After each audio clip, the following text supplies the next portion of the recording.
जय हिंद दोस्तों। स्वागत है आपका आपके अपने यूट्यूब चैनल पर। तो आज इस वीडियो में हम डिस्कस करने वाले हैं एनडीए फर्स्ट के जो 2015 में साइनोनिम्स और एंटोनिम्स आए थे, तो उनको हम डिस्कस करने वाले हैं। तो ऐसे ही हमारी एक वोकैब की प्लेलिस्ट बनी हुई है जिसमें हमने 2022 से लेकर के 2015 तक के जितने भी साइनोनिम्स और एंटोनिम्स आए हैं उनको डिस्कस किया है और हर एक ऑप्शन को बहुत ही अच्छे डिटेल से डिस्कस किया गया है। तो आप जाकर के उसको चैनल पर भी देख सकते हैं, जिसका लिंक आपको वीडियो के डिस्क्रिप्शन में मिलेगा और साथ साथ में आई बटन में भी मिल जाएगा। तो साथ यहाँ पर जैसा कि आप जानते हैं यहाँ पर जीएटी की तैयारी होने वाली है जो कि आपके एग्जाम से पहले ही करा दी जाएगी।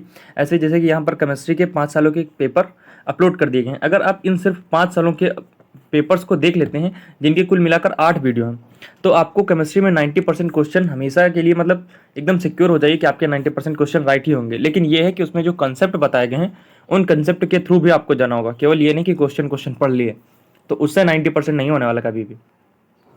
और ऐसे ही हिस्ट्री के भी यहाँ पर चल रहे हैं जिसमें कि हमने 4 सालों के कंप्लीट कर दिए हैं। ज्योग्राफी का भी केवल एक ही वीडियो कराया गया है, तो अभी ज्योग्राफी के और आने वाले हैं। ऐसे फिजिक्स के भी 2 वीडियो करवा दिए गए हैं, लेकिन फिजिक्स के भी और आने वाले हैं। तो चलिए इसके साथ में वीडियो की शुरुआत करते हैं। हम अपने सिनोनिम्स देख लेते हैं। तो यहाँ पर हैं अपने सिनोनिम्स। तो जैसा कि यहाँ पर पहला सिनोनिम्स है, he was fired for his negligence. He was fired for negligence on duty, मतलब ड्यूटी पर उसने नेग्लिजेंस कर दी। नेग्लिजेंस यानी केयरलेसनेस शो कर दी, केयरलेसनेस शो कर दी, उसकी वजह से वो फायर्ड कर दिया गया। तो आप जानते हैं 2 शब्द एक साथ चलते हैं, फायर करना और हायर करना। हायर मतलब जॉब पर रखना और फायर मतलब भगा देना, मतलब जॉब से भगा देना यानी रिलीव ऑफ हिज जॉब।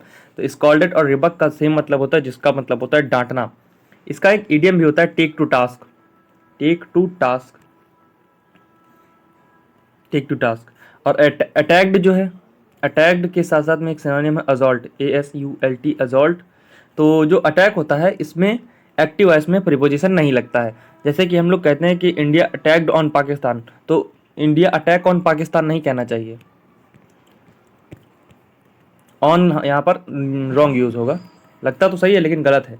और जो 40 नंबर अगला क्वेश्चन है, democracy is not standardising of the everyone so as to obliterate all peculiarity. Peculiarity तो आप जानते हैं यूनिकनेस, यूनिकनेस।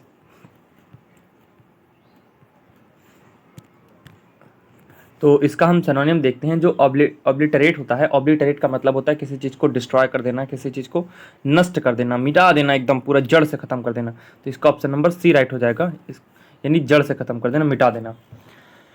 और जो एक्सटिंग्विश होता है, तो आप जानते हैं कि फायर को एक्सटिंग्विश किया जाता है, आग बुझाई जाती है। और डेमोलिश मतलब तोड़ फोड़ कर देना, डेमोलिश मतलब खंडहर बना देना, तोड़ फोड़ करके। चेंज मीन्स बदलाव। चलते हैं अगले क्वेश्चन की ओर। तो यहाँ पर इस वीडियो मतलब सॉरी इस पेपर में हमारे केवल 4 ही सिनोनिम्स थे, 4 ही एंटोनिम्स थे। अगला है, डिवाइन ग्रेस इज ट्रूली इनइफेबल। जो भगवान की जो मतलब डिवाइन पावर होती है, जो ग्रेस होती है, इज ट्रूली इनइफेबल। तो that which can't be rubbed out, incapable of being understood. तो ये सब गलत बातें बोल रहे हैं।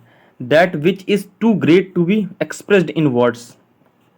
हाँ, ये बात सही है कि इनइफेबल का मतलब होता है ऐसी चीज जिसको शब्दों में बयान नहीं किया जा सकता है, जिसको वर्ड्स में हम डिस्क्राइब नहीं कर सकते हैं। इनडिस्क्राइबेबल भी इसका एक सिनोनिम हो जाता है, इनडिस्क्राइबेबल, इनडिस्क्राइबेबल।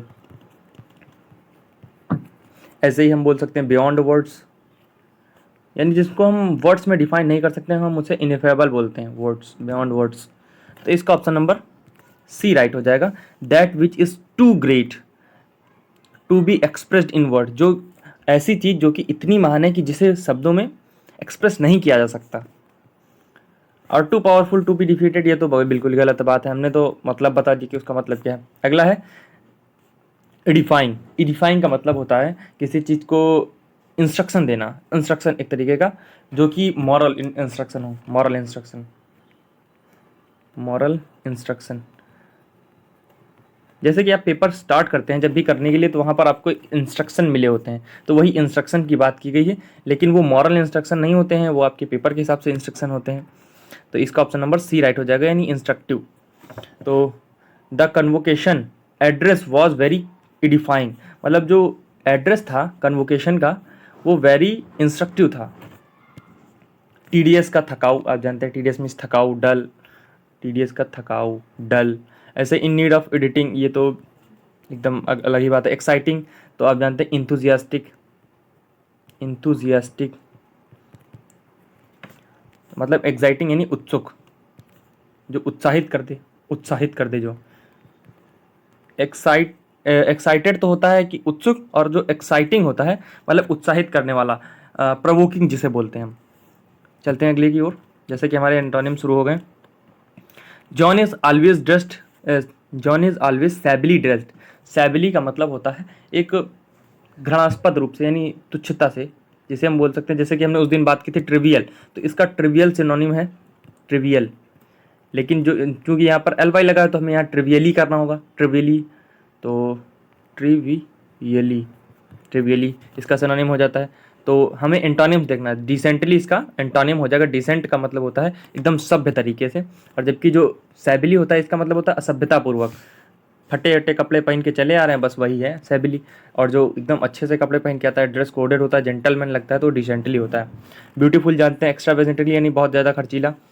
स्कैंटली, स्कैंटली तो हमने उस दिन बात कर ही रखी है। स्कैंटी हमने बात की थी, SCANTY। तो इसको आप बताइएगा कि इसका मतलब क्या होता है कमेंट बॉक्स में। चलते हैं अगले क्वेश्चन की ओर। The new manager of the bank is urban in his manners. Urban का मतलब क्या होता है? तो उस दिन हमने पिछले वीडियो 2018 या 2016 वाला में हमने बात की कि अर्बन का मतलब क्या होता है। तो आप इसका भी आंसर बताइएगा कमेंट बॉक्स में। चलते हैं अगले क्वेश्चन की ओर। जैसे कि 4-4 हैं तो हम ज़्यादा यहाँ पर टाइम वेस्ट नहीं करना चाहते हैं। देखो ये भी क्वेश्चन रिपीटेड है। तो it is necessary to develop thrifty. Thrifty यानी जो होता है एंटोनिम में बताना है। थ्रिफ्टी का मतलब होता है कम खर्च करने वाला, कम खर्च करने वाला, जिसे हम इकोनॉमिकल बोलते हैं। तो इकोनॉमिकल इसका सिनोनिम है, लेकिन हमें एंटोनिम्स बताना है। तो एंटोनिम इसका ऑप्शन नंबर बी यानी एक्स्ट्रावेजेंट हो जाएगा। एक्स्ट्रावेजेंट जो ज़्यादा खर्च करता है, जिसे हम प्रोफ्लिगेट बोलते हैं, वेस्टफुल बोलते हैं। जो वेस्ट ज़्यादा करता है उसे वेस्टफुल बोलते हैं, और ऐसे हम स्पेंड थ्रिफ्ट बोलते हैं, एक्सपेंस। और ये जो ई वाला एक्सपेंसिव है, इसका मतलब होता है कॉस्टली। और जो ए यहाँ पर अगर ई की जगह हम ए लगा दें, इस वाली ई की जगह अगर हम ए लगा दें तो हो जाता है मतलब एक्सपेंसिव, बड़ा। और गुड तो आप समझते हैं। तो चलते हैं अगले क्वेश्चन की ओर। Many people suffer because of pride. जो कुछ लोग हैं वो प्राइड की वजह से सफ़र करते हैं। प्राइड मतलब होता है घमंड, एरोगेंस, एरोगेंस, कंसाइटेड, कंसाइटेड हो जाता है इसका ऐसे ही। और फिर साथ साथ में इसको हम हॉटी भी बोलते हैं। जैसे कि हमने कई बार बात कर ली है, प्राइड, हॉटी, एरोगेंस, कंसाइटेड, इन सब वर्ड्स की बात कर रखी है, ये आ भी चुके हैं। तो आप इनको याद रखिएगा, HAUGHTY, हॉटी। तो इसका क्या एंटोनिम हमें बताना है। प्राइड का मतलब होता है ह्यूमिलिटी। ह्यूमिलिटी यानी एकदम थोड़ा सा नम्रता जिसे बोलते हैं। और जो लोलीनेस है और सबमिशन है, ये एक दूसरे के सिनोनिम हो जाते हैं। ओबीडियंस मतलब आज्ञा मानना। ओबीडियंट आप लिखते थे, आपका योर ओबीडियंट। जब भी आप लेटर लिखते थे तो योर ओबीडियंट लिखते थे, तो वही है ये आपका आज्ञाकारी शिष्य। तो चल, इसी के साथ हमारे क्वेश्चन समाप्त होते हैं। तो मिलते हैं नेक्स्ट वीडियो में। Thanks for watching. वीडियो को लाइक करिए, चैनल को शेयर करिए तथा सब्सक्राइब करिए। Thanks for watching.